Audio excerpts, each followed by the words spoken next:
मैं कहना चाहता हूँ क्षत्रिय समाज तो आज उनको चोट देगा बराड़ा के अंदर, वहां पर पूरा समाज फैसला लेगा, जो भाजपा को रहेगा हम उसको मजबूत करने का काम करें। देखिए हमें मजदूरी आज इंग्लैंड में, ऑस्ट्रेलिया में, न्यूजीलैंड में करनी पड़ रही है, ये दुर्भाग्य है हमारे देश का। ये बात करते हैं किसान की, किसानों के पास तो जमीन ही नहीं रही। आप किसी भी महकमे को उठा लो, किसी भी वर्ण वर्ग या किसी धर्म को उठा लो, आज इनसे कोई खुश नहीं है।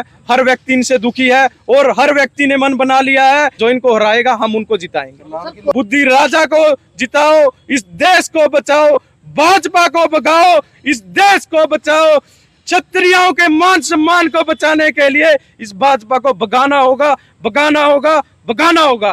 नमस्कार, मैं हूं आकर्षण उपल और इस समय आप ये सीधी तस्वीरें देख रहे हैं करनाल से। चुनावों का मौसम चल रहा है, बहुत सारे लोग चुनाव लड़ रहे हैं और आज जिनके नॉमिनेशन एक्सेप्ट हुए हैं उनको कहीं ना कहीं जो सिंबल है वो भी मिलना है। लेकिन इससे पहले एक बड़ा जो करनाल के अंदर उलटफेर हुआ है, वो उलटफेर है कि रोमी राणा जो कि लोकसभा का चुनाव लड़ रहे थे मनोहर लाल खट्टर और बुद्धि राजा के सामने, उन्होंने अपना नॉमिनेशन वापस ले लिया है। और कहा यह जा रहा है कि कांग्रेस के समर्थन में, दिव्यांशु बुद्धि राजा के समर्थन में उन्होंने अपना नॉमिनेशन वापस लिया है। रोमी, क्या कुछ बताना चाहेंगे, क्या मजबूरी रही कि आपने नॉमिनेशन वापस लिया और कांग्रेस को समर्थन दे दिया? देखिए परिस्थितियां ऐसी थी कि हमें नामांकन करना पड़ा। जब किसी भी सत्ताधारी पार्टी ने हमारी तरफ नहीं देखा तो समाज ने बोला कि आप नामांकन करें और इन पार्टियों का जो इन्होंने किया है इनका बदला हम लोकसभा चुनाव में लेंगे। परंतु अब फिर समाज ने देखा, जब बुद्धि राजा जी यहाँ आए तो पोजीशन मजबूत थी और आज उनकी पोजीशन बहुत ज़्यादा मजबूत है। और हमारा कोई राजनीतिक स्वार्थ नहीं था, हमारा स्वार्थ है कि इस मनोहर लाल जी को यहाँ से भेजकर, जैसे हमारा हेलीकॉप्टर से यहाँ रोहतक से इसका हेलीकॉप्टर यहाँ लैंड हुआ था, अब यहाँ से हम इसको बाय बस या बाय ट्रेन ये जाए। और इस करनाल की जनता का मैं तो हाथ जोड़ के खट्टरता हूँ निवेदन कर रहा हूँ कि आप इस जनता को बख्श दें।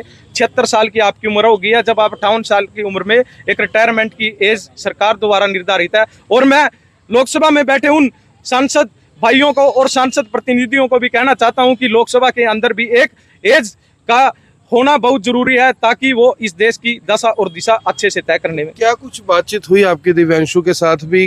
क्या उन्होंने आपकी बातें सुनी मानी? अगर वो जीते हैं तो लोकसभा में रखेंगे आपकी बात को?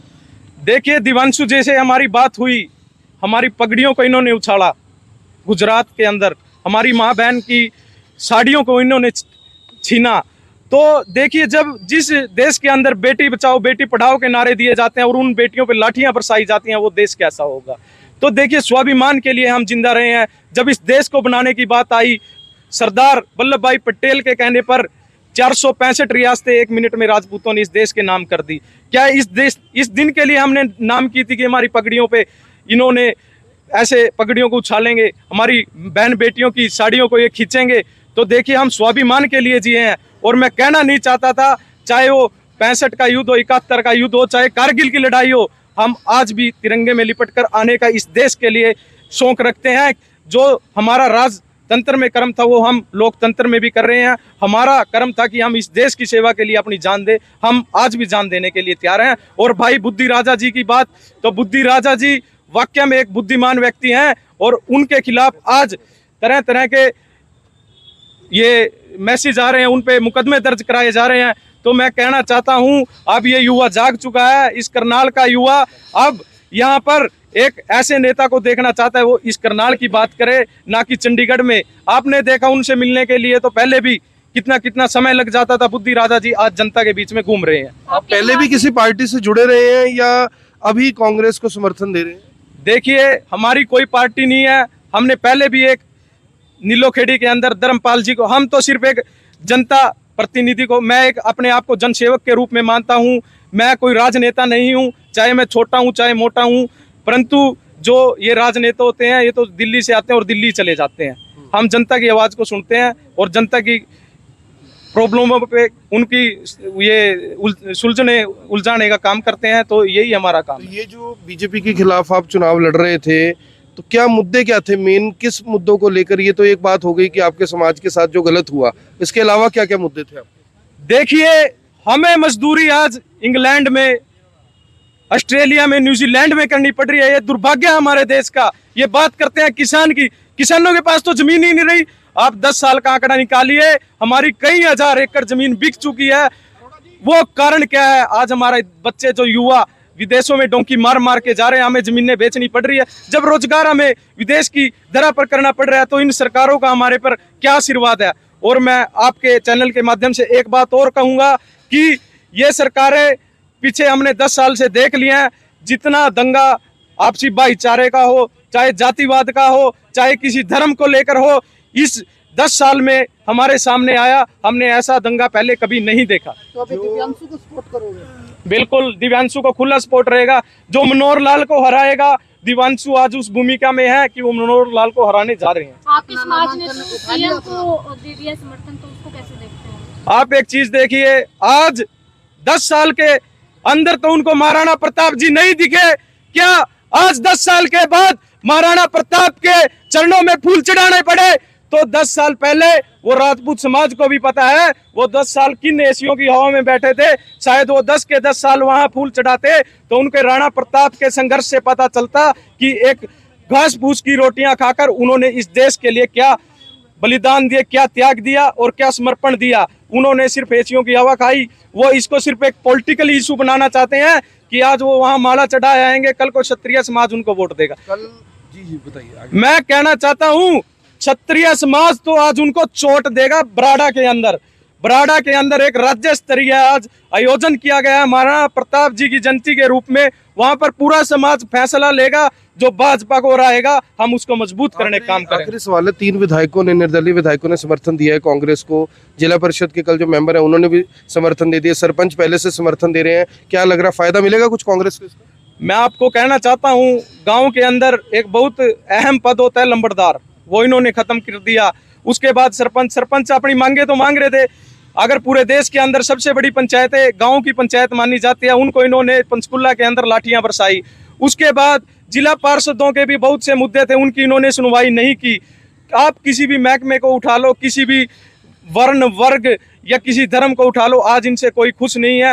हर व्यक्ति इनसे दुखी है और हर व्यक्ति ने मन बना लिया है कि अब हम वोट देंगे इनके खिलाफ, जो इनको हराएगा हम उनको जिताएंगे। कांग्रेस खुद ही इकट्ठा नहीं हो पा रही है। मैं करनाल की लोकसभा के लोगों से सिर्फ एक बात कहना चाहता हूं, इस बुद्धि राजा को मजबूत करिए।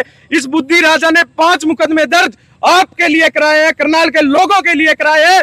और बुद्धि राजा वो व्यक्ति है, खट्टर साहब 20 मुकदमे और आप दर्ज कर दो, ये यहाँ से नहीं जाएगा। हम जब तक इसको नहीं जिताएंगे यहाँ से जाने नहीं देंगे। और इस लोकसभा में ये हमारी आवाज को, करनाल की आवाज को लोकसभा के अंदर बुलंद करेगा, करनाल के मुद्दों के लिए लड़ेगा, करनाल की आम आवाम के लिए लड़ेगा और जनता का प्रतिनिधि बनकर इस जनता के फैसले वहां से लेगा।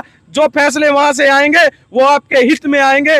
मैं तो इतना आपको विश्वास दिलाता हूं और आपसे यही हाथ जोड़कर निवेदन करता हूं, भाई बुद्धि राजा को वोट दो।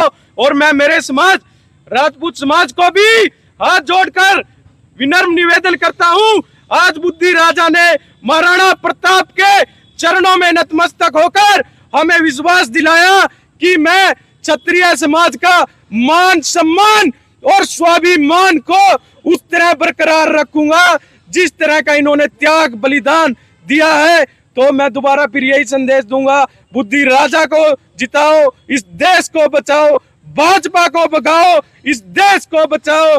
क्षत्रियों के मान सम्मान को बचाने के लिए इस भाजपा को भगाना होगा, भगाना होगा, भगाना होगा। हमारे साथ पंकज गाबा हैं जो करनाल में दिव्यांशु बुद्धि राजा के लिए कैंपेनिंग कर रहे हैं। पंकज, किस तरह देखते हैं जो एक युवा लड़के ने जो लोकसभा चुनाव लड़ना चाहता था, दिव्यांशु के समर्थन में कहीं ना कहीं अपना नामांकन वापस लिया? सबसे पहले तो मैं रोमी राणा जी का स्वागत करता हूं और इन्होंने आज समर्थन दिया है और इन्हें पूरा मान सम्मान दिया जाएगा, इसका आश्वासन भी मैं देता हूं।